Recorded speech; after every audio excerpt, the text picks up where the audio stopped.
Whenever you think about people living with a stoma,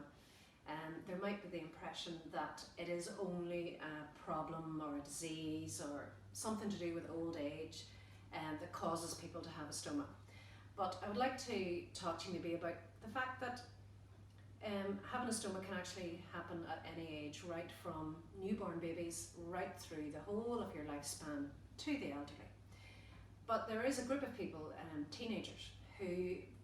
it could well be that you could perceive them as having, a harder time to come to terms with having a stoma, and you would wonder, well, why would that group of people have a stoma in the first instance? Being a teenager can be hard enough without having to add in the complication of a stoma. However, as a teenager, whilst your initial thoughts would be one of distress and anxiety and upset because you need to have an operation that will result in having a stoma formed, in many instances it could well be that it is at the end of a cycle of being very unwell. For example,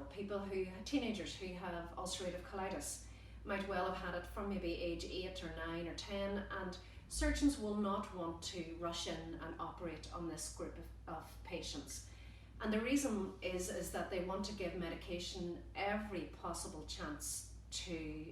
do its job and to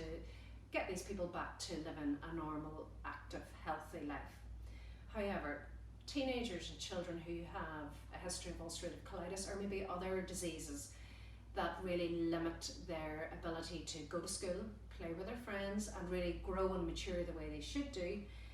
the aim of the surgery would be to remove that diseased colon to enable you to get back to a normal, healthy life.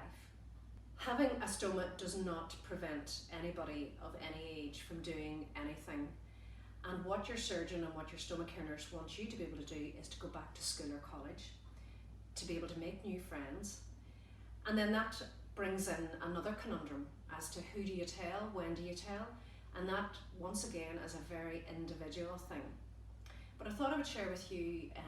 a little story that one of my previous patients said, that this mum and child were trying to work out the best way how to allow this child to go back to school again. And he decided that the easiest way for him was to do a show and tell. And if you have children or grandchildren, you know that every week in most schools, children bring in things to talk about. And this little boy decided that he would talk about himself. He was coming back to school after being very unwell for a period of time. He had ended up having to have surgery and have an ileostomy formed, and he brought in a pouch and he stood up in front of his class and he told exactly what had happened to him.